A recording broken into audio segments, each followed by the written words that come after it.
The sun was sinking low behind the rolling Texas hills, spilling streaks of red and gold across the wide sky when Luke Turner stood on the front porch of his ranch house, his heart pounding like a trapped animal. The air smelled of dust and hay, and the sound of cicadas echoed from the dry fields. He had been working since dawn, fixing fences, feeding cattle, and trying to keep his mind off what he knew had to be done. But as the hour grew late and the light softened into amber, the thought he had been pushing away all day came back heavier than ever. He couldn't keep doing this anymore. He couldn't take care of the ranch and his mother at the same time. Inside the house, he could hear her humming softly to herself, the same song she used to sing when he was a boy. It drifted through the half-open window, fragile as a ghost, wrapping around him like a memory he didn't want to remember. He leaned against one of the porch pillars, his hands rough and scarred from years of hard work, and stared at the fields that had belonged to his family for 3 generations. The place had once been full of laughter and life. Now it felt like it was suffocating him. Mary Turner had been a strong woman once. Everyone in town said she could ride a horse faster than most men and bake a pie that could win any county fair. But time had stolen her strength piece by piece, leaving behind a fragile shell of the mother he used to know. Her memory had started slipping. First it was small things like forgetting to turn off the stove or misplacing her glasses. Then it was bigger. One morning she forgot where she was entirely. Luke had found her out by the barn, calling for her husband, who'd been gone nearly 20 years. That day something inside him cracked. He had tried to convince himself that he could handle it, that she'd get better, that he could keep the ranch running and still look after her. But every day was harder than the one before. Bills piled up, equipment broke down, and Luke's body ached from dawn till dusk. He was only 38, but he felt twice that. He'd given up on friends, on going into town, on living anything that resembled a normal life. Everything revolved around his mother and the ranch, both of which seemed to be fading faster than he could hold them. Together, he had told himself, for weeks, that sending her away was the right thing, that she'd be safe and cared for at the assisted living place in Abilene. But as he watched the sheriff's truck disappear down the road that afternoon carrying her away, the truth hit him like a bullet. He hadn't done it for her. He'd done it for himself. He turned away from the road, his throat tight. The wooden porch boards creaked under his boots as he stepped inside the dimly lit house. The scent of his mother's lavender soap still lingered in the air. Her old rocker sat by the window, a folded quilt draped over the back, her knitting basket still beside it. Luke stared at the half-finished scarf inside, the loose strand of yarn trailing over the edge like something abandoned mid-dream. He sat down in the chair across from it and buried his face in his hands. He could still see her face when she realized what he was doing. "You're sending me away?" she had asked, her voice soft but trembling. He'd looked anywhere but at her. "Ma, it's not like that," he'd said, forcing the words through the tightness in his chest. "You need help, real help. I can't be here all day to watch over you. I've got the ranch." Her lips had trembled and her eyes, cloudy with age, had filled with tears. "This ranch has been our home all your life, Luke. Your father built it with his hands. You were born in that room right there." She pointed toward the hallway. "I can still hear you crying the first night we brought you home. You can't just send me away from it." "I'm not," he'd insisted, though even then it sounded hollow. "It's just for a little while. Until things settle." "Things never settle," she had whispered, her voice breaking. "They just change, and people go." When she said that, something twisted inside him so sharply he thought he might lose his breath. But he'd stayed firm, told himself that love sometimes meant doing the hardest thing. So he packed her bag while she sat on the edge of her bed in silence, folding her hands in her lap. She didn't argue anymore. When the sheriff arrived to give her a ride to the facility, she turned to Luke, kissed his cheek, and said, "You take care of this place, son. It's all we've got left." He hadn't realized then how final it sounded. Now the house was so quiet that the ticking of the old clock on the mantel felt like hammer strikes in his skull. He stood up and walked into the kitchen. The evening light coming through the window hit the chipped counter where his mother used to roll dough every Sunday morning. The same jar of sugar still sat in its spot, half empty. He ran his hand along the worn wood and whispered, "What have I done, Ma?" The dog Rusty padded into the room, his ears low as if he knew something was wrong. Luke scratched the old hound's head and sighed. "It's just us now, boy." Rusty gave a small whine and lay at his feet, resting his muzzle on Luke's boot. That night, Luke couldn't sleep. He tossed on his bed, staring at the ceiling. the shadows twisting and bending in the pale moonlight. Every creak of the house sounded like her footsteps. He thought he could hear her soft voice calling his name. He finally got up and went outside, sitting on the porch steps with a cigarette between his fingers, though he barely smoked anymore. The wind carried the faint scent of sagebrush and rain that never came. He remembered when he was little. His mother used to tell him that every star in the sky was a promise, something his father had said before he went off to war and never came back. She would sit beside him on the porch, her arm around his shoulders, and whisper, "As long as you can see the stars, you'll never be lost, Luke." He looked up now, but the sky was clouded, no stars to be seen, just a thick emptiness pressing down. By morning, the ranch felt colder. The animals moved slower, the barn seemed darker, and Luke found himself going through the motions without thought. Feed the cattle, check the fences, fix the gate. Each chore felt heavier, as if the land itself mourned her absence. When he came back inside, the house felt smaller, suffocating. Her absence wasn't just felt, it screamed from every corner. He sat at the kitchen table and stared at her empty chair. A mug still sat there, a ring of dried coffee at the bottom. He reached out and touched it, half expecting it to be warm. His stomach twisted. When the phone rang, he jumped. It was the sheriff. "Just making sure your mama settled in all right," the man said kindly. Luke cleared his throat, forcing calm into his voice. "Yeah, she's fine. Thanks for taking her." After he hung up, he sat there for a long while. His eyes fell on a small photograph stuck in the corner of a cabinet mirror. It was old, faded, and curled at the edges. His mother, his father, and a younger version of himself standing between them, all smiling proudly in front of the ranch gate. He remembered that day. They'd just finished painting the gate white, and his mother had said, "Now it looks like a place worth coming home to." He took the photo down and stared at it. Her face looked so full of life, so sure of the world around her. It was hard to believe that the same woman was now sitting in a strange room miles away, surrounded by strangers. As night fell again, the loneliness grew thicker. Luke found himself drawn back to her room. Everything was still in its place. Her floral bedspread, the lace curtains, the little wooden box on her dresser where she kept keepsakes. He sat on the edge of her bed, running his hand over the quilt she had made by hand. Every patch told a story. Pieces of his father's shirts, old curtains, bits of cloth from his childhood clothes. He opened the dresser drawer and found a stack of letters tied with ribbon. They were addressed to him, written in her handwriting. He untied the ribbon and opened one. It was dated 3 years ago. "My dear Luke," it began, "I know you work so hard every day, and I worry you carry too much weight on your shoulders. The ranch is important, but you are more important. Promise me that when I'm gone, you won't lose yourself trying to hold on to everything. The land will always remember you, just like I will." Tears filled his eyes before he even reached the end. He hadn't realized she'd written him letters. There were a dozen of them, maybe more.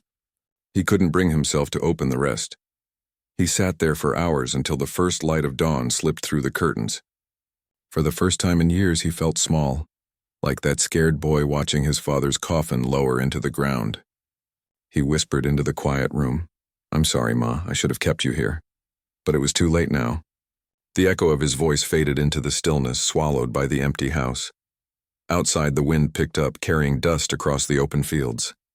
Luke stood at the window, watching it swirl in lazy circles. The sun was rising bright and merciless. The ranch stretched out before him, endless and lonely.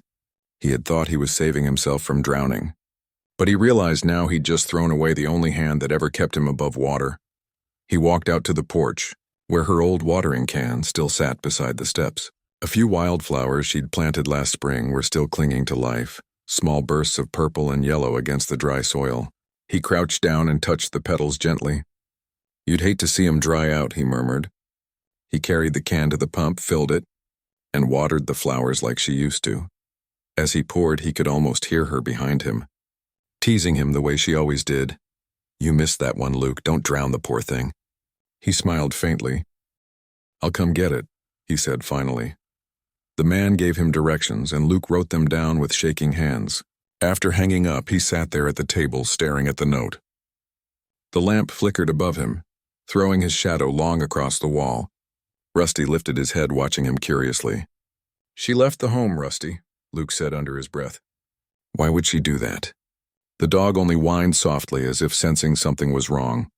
Luke didn't wait until morning. He grabbed his keys and his jacket, leaving the dishes half-washed in the sink. The drive to Lone Pine took nearly 2 hours. The road wound through empty plains, the headlights cutting through the darkness.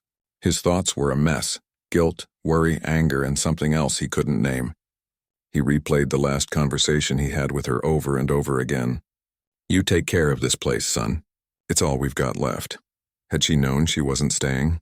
Had she planned this all along? When he pulled into the gravel parking lot of the motel, the neon sign buzzed weakly in the night. Lone Pine Motel. Vacancy. The place looked small and forgotten, with paint peeling off the walls and one lone pine tree bending against the wind. He parked his truck and stepped out. The air smelled like rain and motor oil. The manager was waiting in the small office, a middle-aged man with a tired face and kind eyes. "You must be Luke," he said, shaking his hand. "Sorry to bother you this late, but figured you'd want to know." "Yeah," Luke said, his voice rough. "Where's her suitcase?" The man disappeared behind the counter and came back with an old brown suitcase. It looked heavy, though it was small. The handle was worn, and there were faint initials stamped into the leather. Empty. Luke stared at it for a long moment before taking it. "Thanks," he said quietly. "She was a sweet lady," the manager said softly. "Talked about her boy a lot. Said you were working too hard for your own good." Luke forced a tight smile. "That sounds like her." As he turned to leave, the man hesitated. "She left you a note," he added, handing Luke a folded piece of paper. Luke opened it once he was back in his truck. The handwriting was unmistakable. Looping, delicate, his mother's. "Luke, don't be angry. I just needed to see the road one last time. It's been calling me for years. Don't worry, I'll be all right. You always were my strong one. Love, Ma." He stared at the words until they blurred. Then he looked at the suitcase beside him. For a long time he didn't move. The night pressed around him, thick and quiet. He finally started the engine, but instead of driving home, he pulled into the empty lot behind the motel and sat there, the hum of the truck filling the silence. The suitcase sat on the passenger seat, almost taunting him. He ran his fingers along the brass locks. It felt heavier than he expected, like it was full of more than clothes. He thought about opening it right there, but something in him hesitated. It felt wrong, like he'd be invading something private. He leaned his head back and closed his eyes, exhaustion settling in. He could still hear her voice in his head, soft, warm, filled with that familiar patience. "You're just like your father, Luke, always trying to carry everything on your shoulders." He wanted to yell, to tell her he didn't know how else to be. He wanted to ask her why she'd left, what she'd been running from. But there was no one to answer. Only the wind brushing through the tall grass outside. When dawn came, pale and cold, Luke finally drove back home. The ranch was quiet as ever, but now it felt different, heavier somehow, like the walls themselves were holding their breath. He set the suitcase on the kitchen table, staring at it while the coffee brewed. He could see her hands again, old and delicate, gripping the handle when she'd left. She'd packed it so carefully. He reached out, ready to open it, but stopped. Instead, he poured himself a cup of coffee and sat down, the steam fogging the edges of the note he'd laid beside the case. He didn't know what scared him more, what might be inside or what it would mean if it was nothing. The day passed in silence. Luke tried to distract himself with work, but he couldn't stop thinking about her. He imagined her on a bus somewhere, watching the landscape roll by, maybe smiling, maybe crying. She'd always been that way, quiet on the outside, but with 1,000 thoughts running behind her eyes. That night, he returned to the kitchen. The moonlight spilled across the table, glinting off the brass locks. He pulled the suitcase closer, his fingers trembling slightly. Rusty sat nearby, watching him. He whispered, "Guess it's just you and me, huh, Ma?" He unlatched the first lock, then the second. The hinges creaked as the lid lifted, the smell of old linen and something faintly floral filling the air. His breath caught when he saw what was inside. Not just clothes, not just keepsakes. Something far more. Neat stacks of envelopes sealed and bound in rubber bands. Dozens of them. He reached for one, his heart pounding. Inside, beneath the crisp paper, were neat bundles of $100 bills, aged but clean. His eyes widened, his hands trembling as he counted. Hundreds, thousands. He sat back in the chair, staring at the suitcase in disbelief. For a long moment he couldn't move, couldn't breathe. Then he saw it. a folded letter at the bottom tucked under one last stack. He picked it up and unfolded it slowly. "My boy, I know you've been fighting to keep this ranch alive, and I know you'd never ask for help. So I'm giving you this the only way I know how. I saved every penny your father ever left, every bit of what the land gave me. I was waiting for the right time to tell you, but maybe that time is now. This ranch is yours, Luke, don't lose it. It's our legacy." He closed his eyes, his throat tight. He could almost hear her voice again, soft and sure. He leaned back, letting the tears fall silently down his cheeks. He had sent her away to save himself, but all along she'd been saving him. Luke didn't move for what felt like hours. The open suitcase sat on the kitchen table, its contents spilling the truth he wasn't ready for. The dim light from the single bulb above him flickered, casting long shadows across the walls as though the ghosts of his past were dancing all around. The old leather case was filled with secrets, envelopes stacked neatly, tied in bundles, and beneath them his mother's handwriting, graceful even in age. He stared at the money, his mind numb, unable to process what he was seeing. $1.4 million, hidden right under his nose. His fingers brushed over the stacks, the paper crisp and cold. Each bill carried the smell of time, faint ink, dust, and something familiar, maybe lavender, the scent his mother used to sprinkle on her clothes. He swallowed hard, the lump in his throat growing heavier. "Ma," he whispered into the stillness. "What were you doing with all this?" The silence didn't answer. The old clock on the wall ticked steadily, the sound loud and mocking. He picked up one envelope, opened it carefully, and began to count. Hundreds upon hundreds, every bill marked and dated, some newer, some so old the edges had started to yellow. He stopped halfway through and leaned back, rubbing his face with both hands. She'd never said a word. Never even hinted at having this kind of money. She used to fuss over grocery prices, clipping coupons, counting pennies for the electric bill. She'd tell him, "We gotta stretch every dollar, Luke, that's what keeps the roof over our heads." And all the while, she had this, it didn't make sense. None of it did. He remembered the hard winters when they'd nearly lost the ranch because they couldn't pay the mortgage. He remembered the nights she'd sit at the kitchen table, her head in her hands, whispering prayers he was never meant to hear. If she had all this money, why didn't she use it then? Why let them struggle? Why let him break his back for years, thinking they were barely surviving? He reached for the letter again, the one lying at the bottom of the case. The handwriting trembled slightly, as if written by someone who'd been crying. He read it again, slower this time. "My boy, I know you've been fighting to keep this ranch alive, and I know you'd never ask for help. So I'm giving you this the only way I know how. I saved every penny your father ever left, every bit of what the land gave me. I was waiting for the right time to tell you, but maybe that time is now. This ranch is yours, Luke, don't lose it. It's our legacy." He closed his eyes. Legacy. The word echoed in his mind, both comforting and cruel. He had spent years trying to honor that legacy. Long nights in the cold, working through storms, refusing to sell a single acre even when men came offering big money for the land.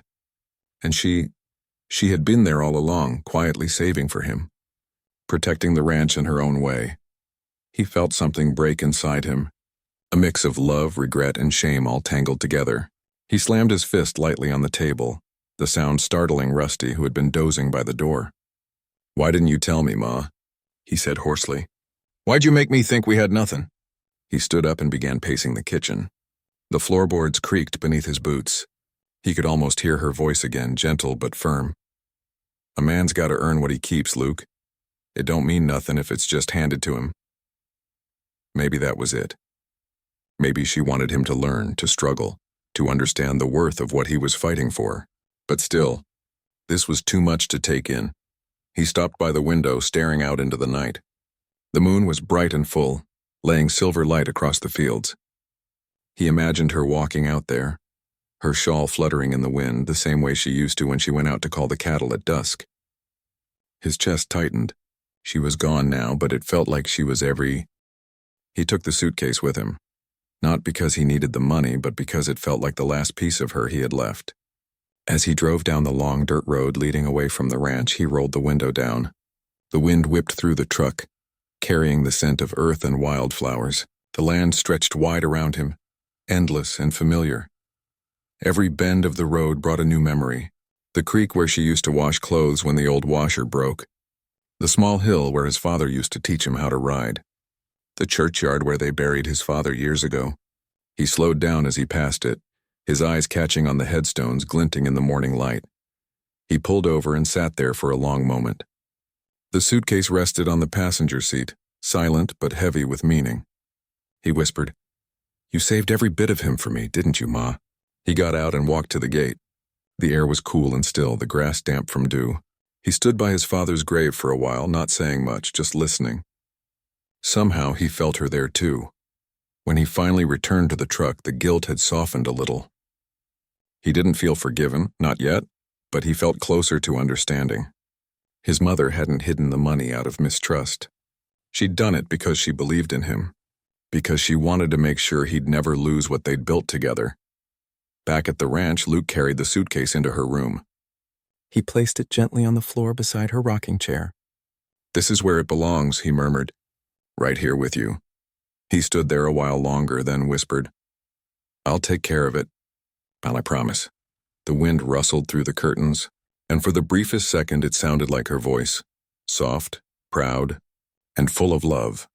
And for the first time since she'd left, Luke smiled, not because the pain was gone, but because he finally understood what she'd left behind wasn't just money. It was faith. It was love. It was the quiet, unshakable belief that family, no matter how broken or lost, always finds its way home. The drive back home felt longer than it should have. The road stretched out before Luke in endless lines of dust and light, the same road his mother had traveled when she left, the same one she'd taken when he sent her away. The suitcase sat on the seat beside him, still slightly open, the corner of her letter peeking out like a whisper. The engine hummed low, and all he could think about was the sound of her voice the last time they spoke, soft, trembling, and full of something he hadn't heard in years. Disappointment. He had been angry that day, angry at the world, at the ranch, at himself. But mostly, he had been angry at how helpless he felt watching her fade. He'd thought sending her away was mercy. Now he knew it was fear. When he turned off the highway and the first glimpse of the Turner Ranch came into view, a strange feeling hit him, something between hope and dread. The sun was dipping behind the hills, throwing streaks of gold across the dry land. Everything looked the same but different, as if the world had been holding its breath while he was gone. He parked near the porch, shut off the engine, and sat for a while in silence. Then, as he stepped out, he saw her. At first, he thought his eyes were playing tricks on him. There, sitting in her old rocking chair on the porch, was his mother, wrapped in her faded blue shawl, her gray hair catching the evening light. She wasn't a ghost, though she looked like one, small, still fragile. His chest tightened. He walked forward slowly, afraid that if he blinked, she might disappear. "Ma," he said softly. She turned her head toward him, her lips curling into that familiar, gentle smile. "You found it, didn't you?" He stopped at the bottom of the steps, the weight of the moment almost too much to bear. "Yeah," he said hoarsely. "I found it." Her eyes, pale and wise, searched his face. "You look just like your daddy when you're hurtin'." He used to pace the same way when something weighed heavy on his heart. Luke climbed the steps, the suitcase still in his hand. "I thought you were gone," he said quietly. "The motel said you left." "I did," she said. "Didn't like that place. Smelled like bleach and bad memories. So I came home." He laughed softly, shaking his head. "You walked out on a care home, Ma. Most folks don't do that." "I ain't most folks," she said, a spark of humor in her tone. "Besides, I built this porch with your father's hands. If I'm gonna sit anywhere, it's here." He smiled despite himself and set the suitcase down beside her chair. For a moment, they just sat in silence, the air between them thick with all the words they hadn't said. The wind moved gently through the dry grass, and the first stars began to prick through the sky. Finally, she spoke. "You opened it, didn't you?" He nodded. "Yeah, I didn't mean to—" "Good," she interrupted. "It was meant for you to find." He looked at her, confusion and guilt mixing in his chest. "Why'd you hide it, Ma?" "All those years. We struggled. We almost lost the ranch twice. You let me think we were broke." She didn't answer right away.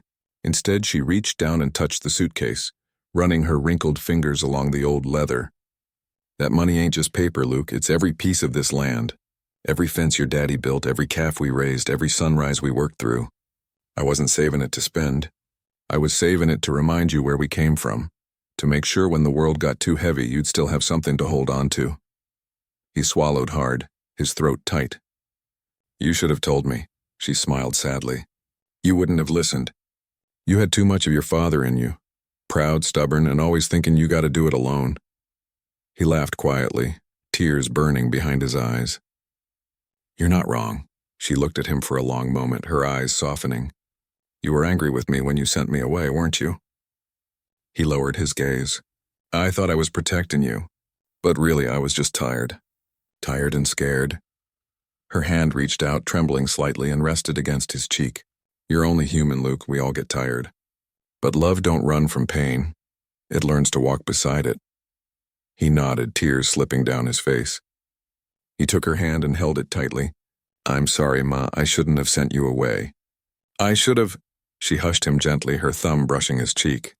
"You did what you thought was right. And that's enough. You came back. That's what matters."